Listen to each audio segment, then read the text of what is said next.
morning. So we'll have some stragglers come in, but that's okay. We'll continue. We'll be looking at, if you want to open your Bibles, to Mark 14, and we'll be looking at verses 32 through 52 to begin with. Mark 14, 32 through 52. And I know this will all be familiar to everybody, and this is when Jesus was praying in Gethsemane, and then shortly after he gets arrested. So I know everybody knows the story, but hopefully as we go through this, I don't know if anybody went through, but there's always something that you never noticed before or somebody brings up and makes it a little more interesting. There's one passage, one scripture at the end of this little passage that makes it kind of interesting too, that I never noticed, but we'll get to it, but we'll see if you ever noticed it before.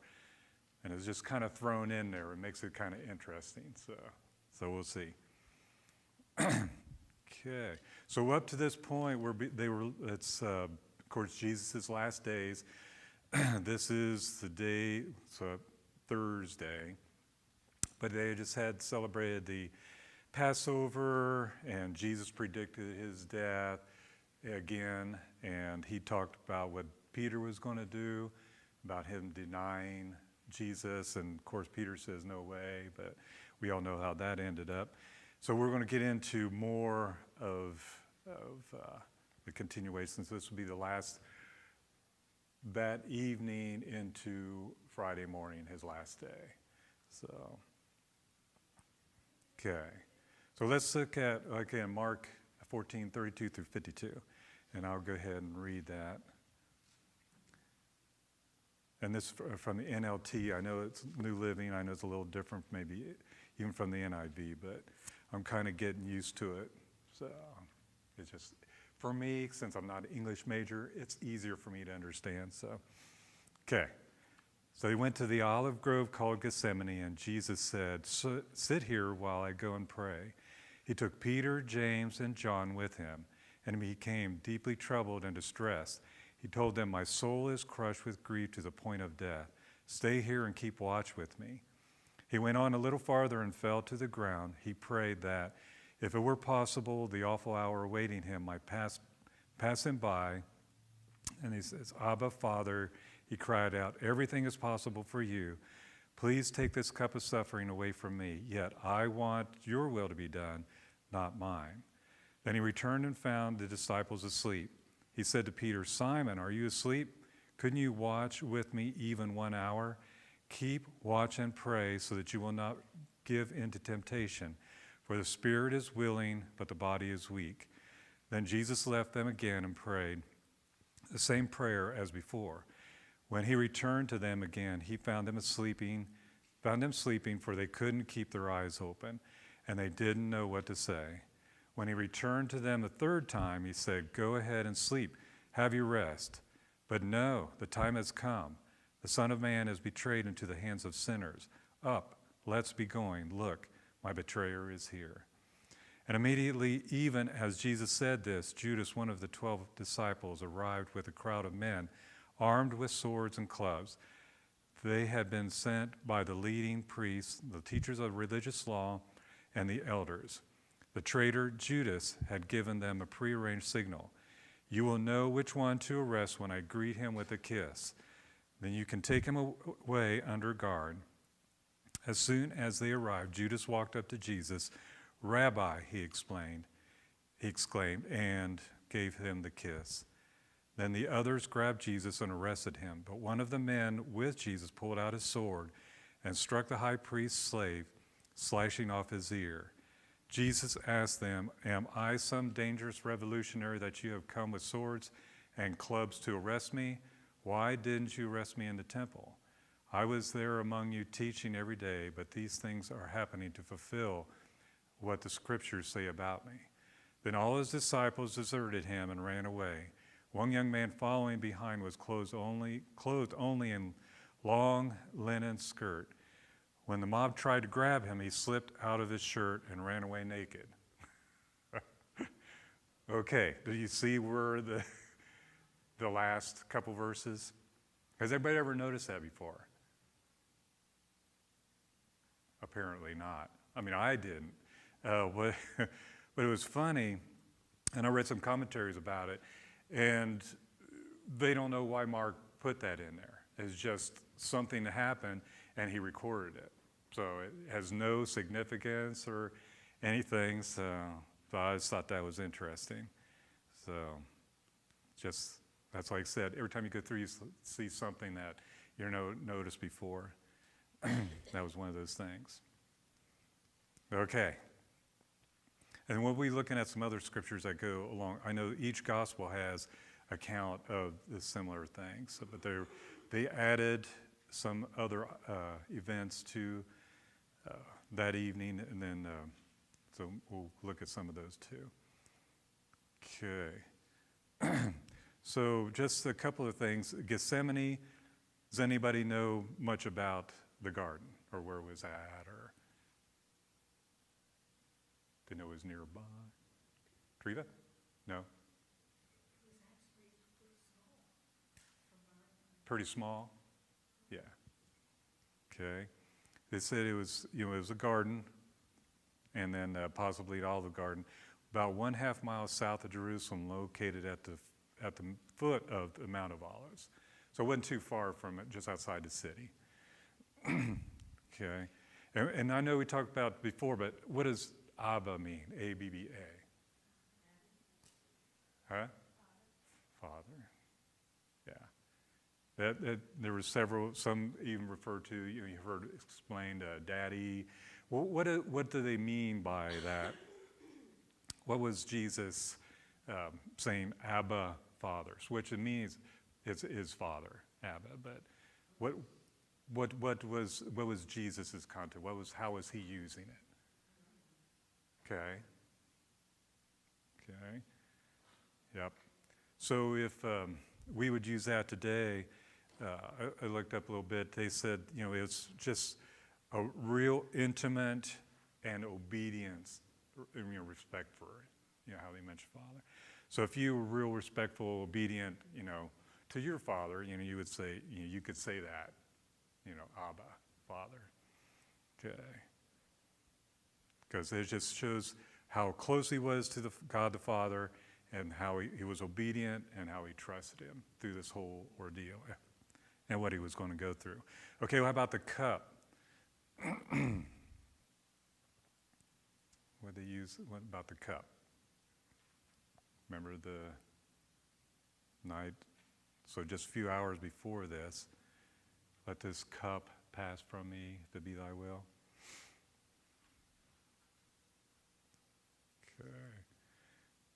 Okay, well, it was just a common expression used to show an individual's appointed lot or fortune. Okay, so this was his cup that he was bearing, the sins of the whole world on his shoulders. Okay, how about kissing? Do we do that today? Well, I know probably what they do, but like greet with a kiss. Have you ever see? Huh? Okay. There's still some cultures, some places where they do that. We don't. What do we do when we meet, especially the men? Handshake, fist bump. Now lately, hugs. That's okay. It's okay to hug. Yeah. I'm not sure about. Ooh, yeah. I hope I don't receive one of those. So, but yeah, so that was very custom at that time, and that's how they would greet one another.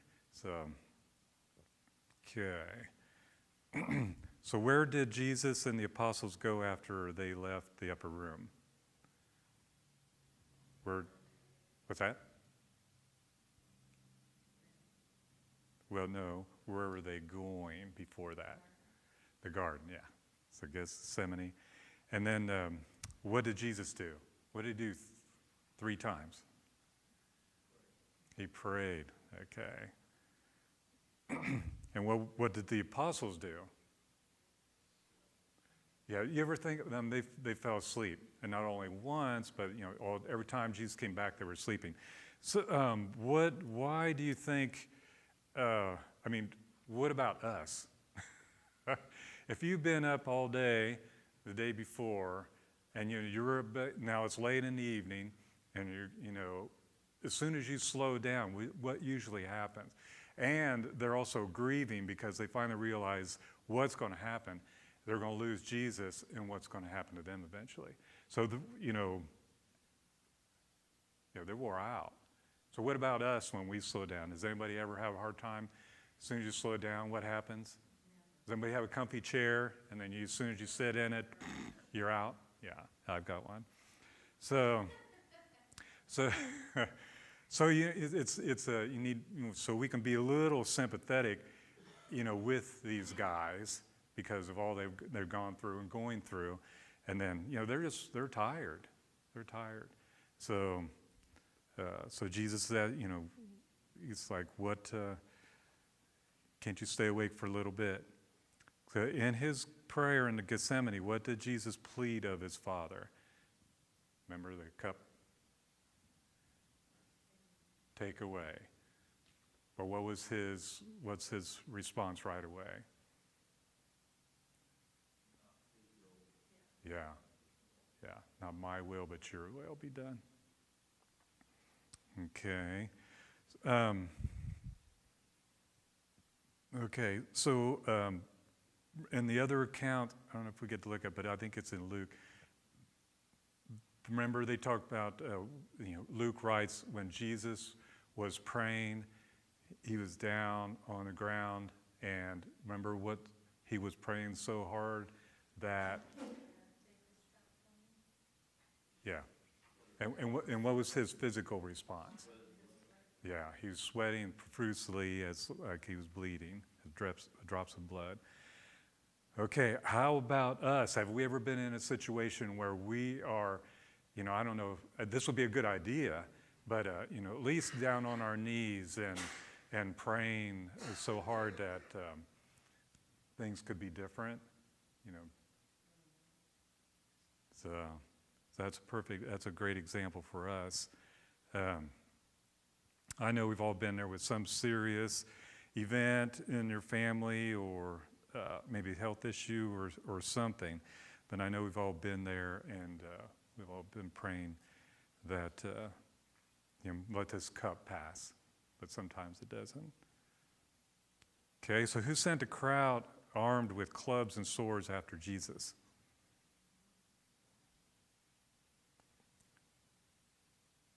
Who were? Yeah, I was going to say, who were Jesus' popular fans right now? But yeah, it's the leading priests, the teachers, and the elders. And then,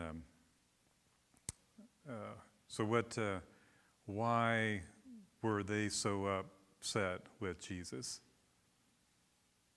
What was their only thing that they could pin on Jesus at this time? Blasphemy, right? Because he said he was equal to the Father and God's Son.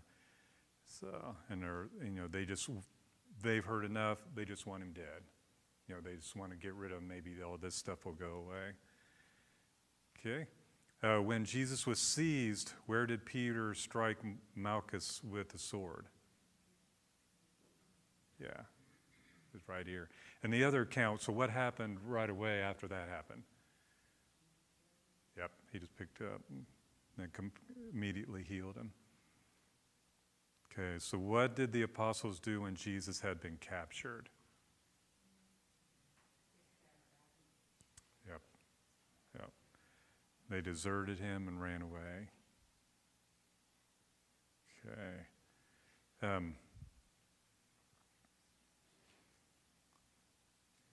Okay, so let's look at the other account, Luke 22, 39 through 53.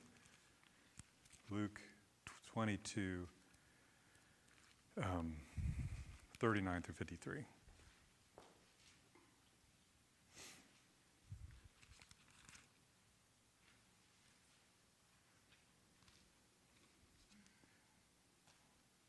Okay. Then, accompanied by the disciples, Jesus left the upstairs room and went as usual to the Mount of Olives. There he told them, "Pray that you will not give in to temptation." He walked away about a stone's throw and knelt down and prayed, "Father, if you're willing, please take this cup of suffering away from me. Yet I want your will be done, not mine." Then an angel from heaven appeared and strengthened him. He prayed more fervently, and he was in such agony of spirit that his sweat fell to the ground like great drops of blood. At last he stood up again and returned to the disciples, only to find them asleep, exhausted from grief. "Why are you sleeping?" he asked. "Go up and pray so that you will not give in to temptation." But even as Jesus said this, a crowd approached, led by Judas, one of the 12 disciples. Judas walked over to Jesus to greet him with a kiss. But Jesus said, "Judas, would you betray the Son of Man with a kiss?" When the other disciples saw what was about to happen, they exclaimed, "Lord, should we fight? We brought the swords." And one of them struck the high priest's slave, slashing off his right ear. But Jesus said, no more of this. And he touched the man's ear and healed him. Then Jesus spoke to the leading priests, the captains of the temple guard, and the elders who had come for him. "Am I some dangerous revolutionary," he asked, "that you come with swords and clubs to arrest me? Why didn't you arrest me in the temple? I was there every day. But this is the moment, the time when the power of darkness reigns." Okay, anything else in that account of Luke's account that wasn't mentioned in Mark's?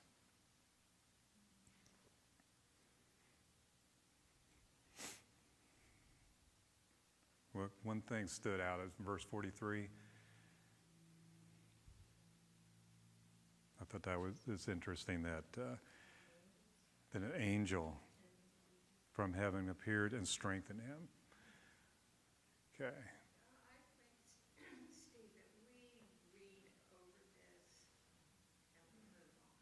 But I don't think there's any way that I personally can feel the depth of agony Mm-hmm. that Jesus was in. When you try to go there in your mind, it's overwhelming. Mm-hmm. Well, that's good. And on I've got an app, and it has an audio version of it, and it has all different kinds of translation stuff. What I do in help preparing is I listen to that over and over, and they are dramatized a little bit, not big time, but enough that it makes you think, and it's like, this is really big, and this is, like I said, this is really hard to understand just by reading, and then all what he was going through. Yep.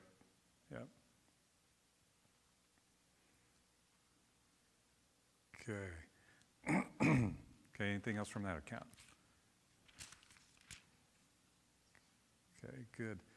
Oh, I know I like then these little, I get a book.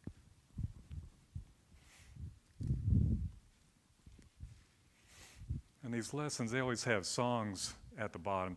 And this one, I don't think I've ever heard of before. It's in our book. I think all of them are in our book. But anyway, this is one of the newer ones because it's towards the end of our blue book.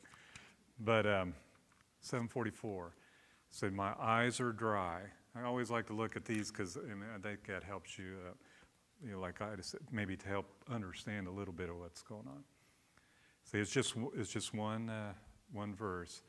My eyes are dry, my faith is old, my heart is hard, my prayers are cold. And I know how I ought to be, alive to you and dead to me. What can be done to an old heart like mine? Soften it up with oil and wine. The oil is you, your spirit of love. Please wash me anew in the wine of your blood. Isn't that cool? Because people can express themselves, I can't do that. But anyway, in ways, poetry or songs and stuff, and I think that's helps you even more to understand. Okay, anything else in this section? Okay, because I know this is tough because we got to do 2 lessons every week, so So I know there's tons of stuff that we could spend weeks on, but we have to move on. Okay, so now this is again, Jesus is betrayed. They come and arrest him, and now he's going to be hauled off to the Jewish leaders. So just quick, let's see, John 18:12-14. And then we'll be looking at Matthew. So John 18:12-14.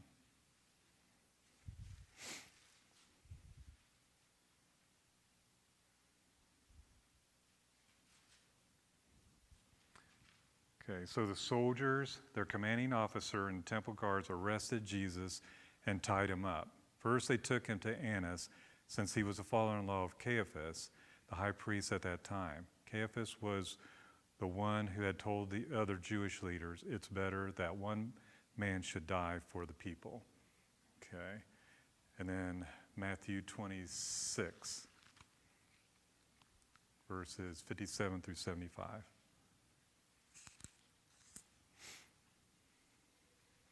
Okay, again, this is still Jesus before the council.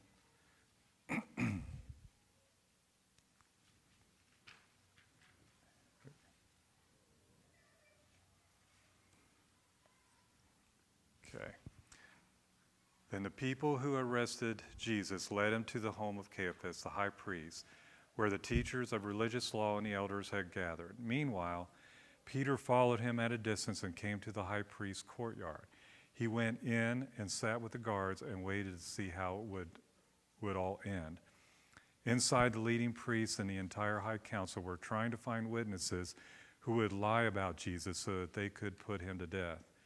But even though they found many who agreed to give false witness, they could not use anyone's testimony. Finally, 2 men came forward who declared, "This man said, I am able to destroy the temple of God and rebuild it in 3 days." Then the high priest stood up and said to Jesus, "Well, aren't you going to answer these charges? What do you have to say for yourself?"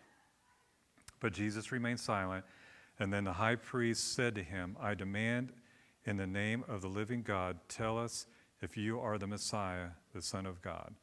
Jesus replied, "You have said it. And in the future you will see the Son of Man seated in the place of power of God's right hand and coming on the clouds of heaven." Then the high priest tore his clothes to show his horror and said, "Blasphemy! Why do we need other witnesses? You have all heard his blasphemy. What is your verdict?" "Guilty," they shouted. "He deserves to die." Then they began to spit in Jesus' face and beat him with their fists, and some slapped him, jeering, "Prophesy to us, you Messiah. Who hit you that time?" Meanwhile, Peter was sitting outside in the courtyard. A servant girl came over and said to him, "You were one of those with Jesus the Galilean." But Peter denied it in front of everyone. "I don't know what you're talking about," he said. Later, out by the gate, another servant girl noticed him and said to those standing around, "This man was with Jesus of Nazareth." Again, Peter denied it, and this time with an oath. "I don't even know the man," he said. A little later, some of the other bystanders came over to Peter and said, "You must be one of them. We can tell by your Galilean accent." Peter swore, "A curse on me if I'm lying. I don't know the man," and immediately the rooster crowed. Suddenly, Jesus' words flashed through Peter's mind. "Before the rooster crows, you will deny me 3 times that you even know me." And he went away weeping bitterly. Okay. So everybody knows the account, I'm sure. So after Jesus' arrest, where was he first taken? Back in John. Who was he going to see first? Annas. Okay. Where did Peter go when Jesus was arrested? What did Peter do?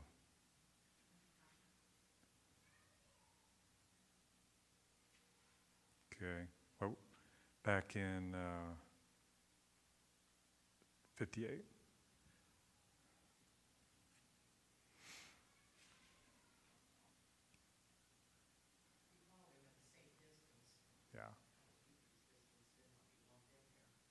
Yep.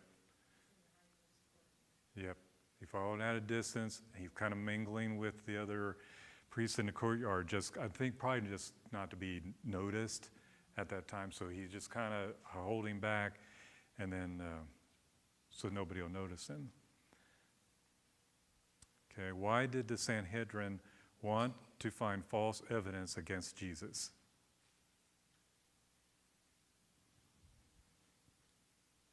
Did they have any good evidence? They don't have anything. They're just so enraged with jealousy for what Yeah. he was doing. They had to make it up because they didn't find anything. Right.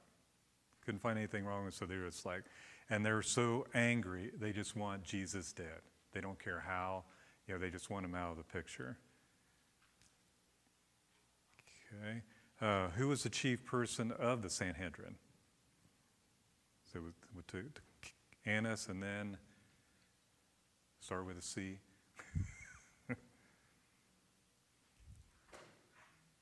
Right, Caiaphas. Okay, good. Okay. What did Jesus, the prisoner, say to Caiaphas? And this is neat. I looked this up in several versions. But what did he say to Caiaphas? And ask him if he was the Son of God. What was Jesus' response? Yep. Yep. I looked at, my version says, you have said it. NIV says, yes, it is as you say. The ESV says, you have said so. And then the King James, which is very hard, but thou hast said. I think that's pretty good for, King James. But anyway, that's, it's everything he just said. He goes, yes, it's true. I am. What's yours say? Mine says you have said it yourself. Oh, okay.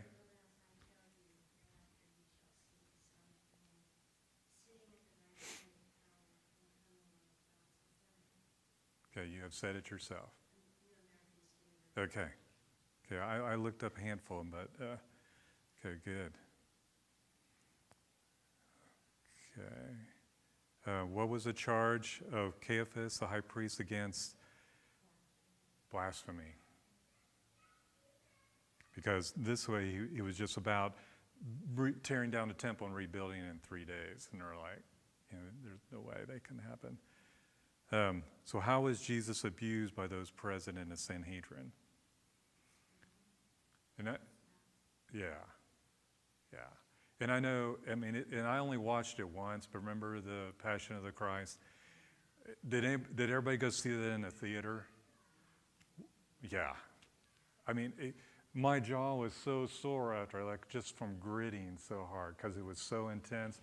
But I think that's, like you were saying about, we need, sometimes we need visual aid just to see how severe this punishment was.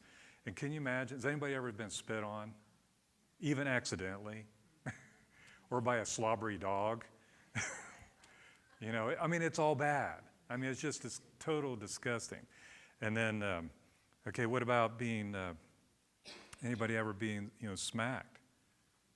Everybody being smacked in the face or in the head? I'm glad you haven't been, to be honest. But, how degrading, just being abused like that.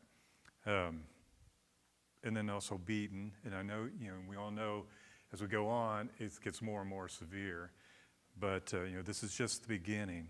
And I think it's just so amazing that, he went through this for us.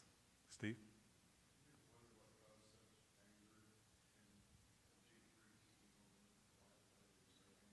Yeah. It's interesting because I think many religious, even today, bodies or people, they get so upset if you don't believe what they believe. I hope we're more gracious and, instead of, wanting to fight. I had a step-grandfather, and he was in another denomination, but I remember one time, and I don't even know how we got on the subject, but it was about baptism. And he was so upset that people, like us and other Bible believers, insist, on being baptized. And man, he just kind of flew off, and I was like, okay, let's change the subject. And that was my grandfather.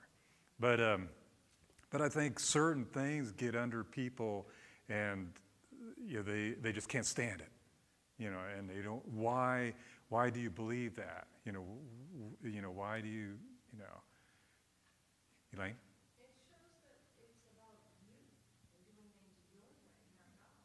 Yeah. And they did not want to do, Jesus turned it all upside down. The Sermon on the Mount, that alone can convict a heart. And I think people think it's rules and regulations, and it's not. Yeah. It's Yeah. a heart matter, and they didn't have Yeah. a heart for God, really. They had a heart for what? The prestige, people following them, kissing them, and Jesus saw it. We talk about it. Yeah. It's not what's in the cup that's unclean, it's what's not, it's not the outside, it's the inside. So it's the heart of the matter. So what other area do people get really upset when you don't agree with them? What's that? Politics? Yeah. Yeah. People there's like, why don't you see it my way? They want to fight. Because they just said it, Yeah. my way. Yeah. And it's interesting back here in verse 63, but Jesus remained silent. Then the high priest said to him, I demand in the name of the living God, tell us if you are the Messiah, the Son of God. So here, they know, but they don't want to believe. So I thought that was interesting too. So they're just keep steaming and boiling and boiling more and more. The more that they're getting more frustrated because of their beliefs. Okay, so we got a couple minutes, but describe the 3 incidents in which Peter denied Jesus. Okay,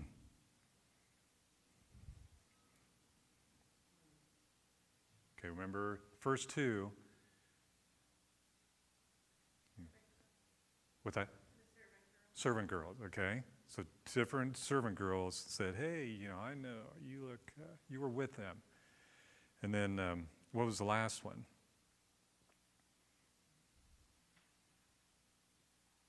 He was just in a group and just bystanders, just people. He was in a group of people, and they're like, no, does anybody ever, how about if we went south, what people can tell by our accent? We don't notice it because we hear it all the time. But if we go south, where you say we're from? The north. Yeah. Or if vice versa, if somebody comes in and visits, and even from West Virginia or Kentucky, I didn't know it real well, but they come in and it's like, oh, you're from the South, or from Texas. Everybody has different. So he was in a group of people, and they knew that he's not from around there. So he was with Jesus and his. So I think that's interesting too. Okay. Excuse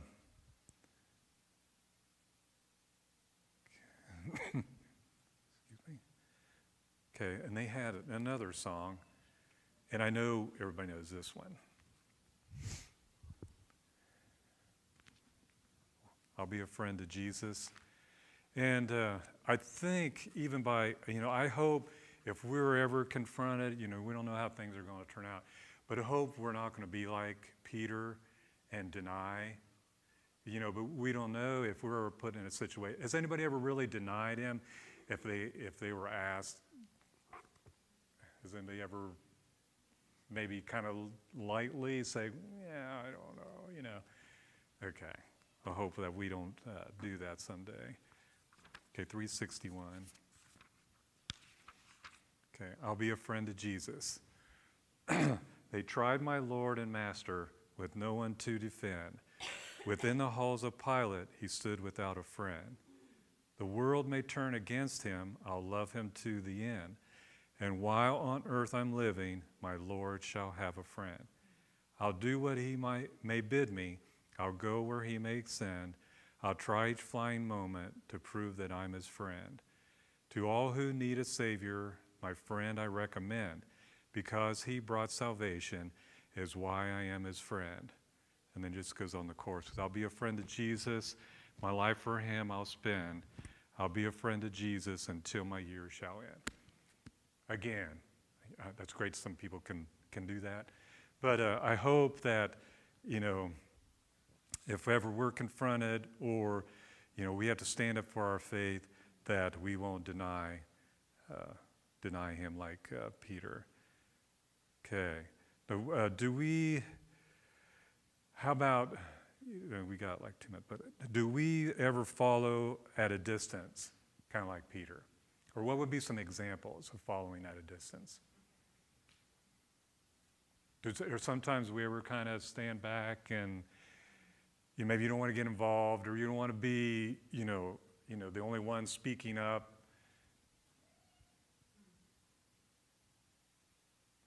Not reading your Bible, not praying. Okay, yeah. Yeah, okay. That's good. I didn't even think about those, but yeah. And then there was, everybody had been in a discussion at work where, you really could have said something, but, or maybe you did, and then you get all these, like, okay, well, oh man, look at the time, got to go.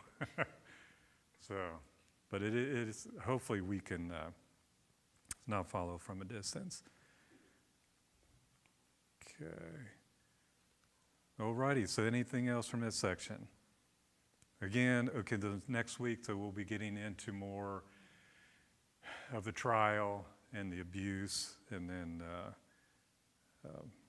what Jesus, like I said, what Jesus has done for us. Okay.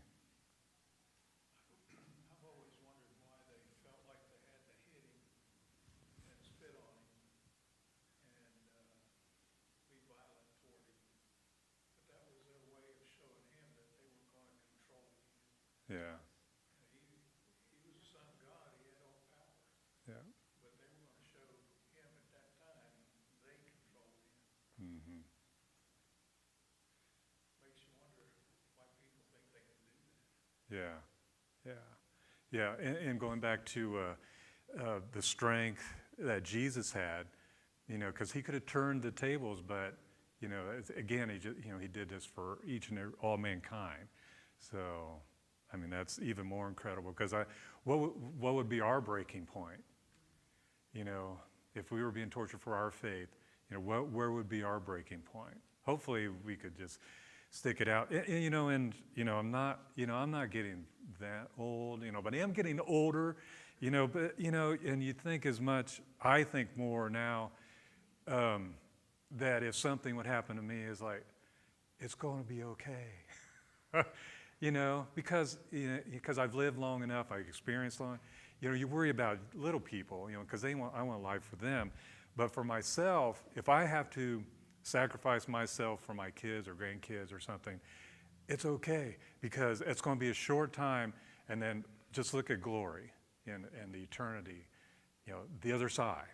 So so the older I get, the more it's like, it's not going to be so bad.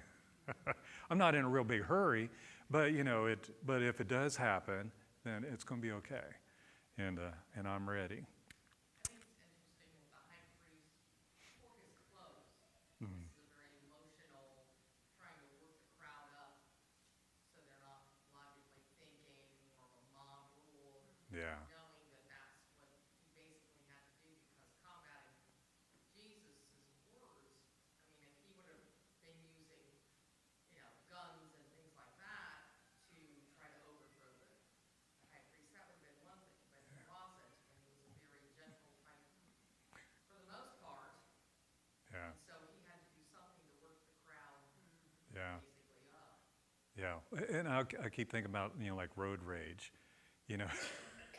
for a modern day, because what infuriates people like that more? Elaine? Because I have been up against family members. I know they're in the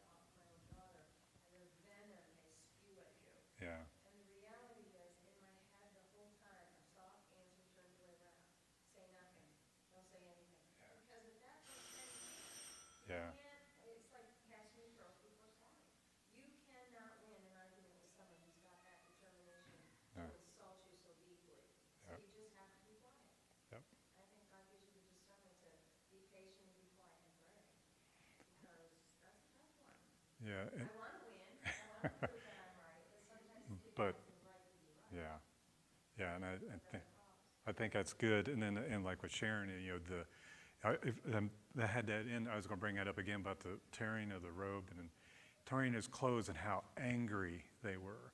But then Jesus is, I'm sure he's sitting there like, you know, I am who you say I am. I love that song, he could have called 10,000 angels. Yeah, yeah. But, You have to remember that, and then you have to remember who's on your side, it's going to be okay. yeah, Just take a deep breath and Yep. give up your right to be right. Yep. And that's hard, yep, because we all want to be right. yeah. Okay. Anything else? Okay, good. Well, thanks.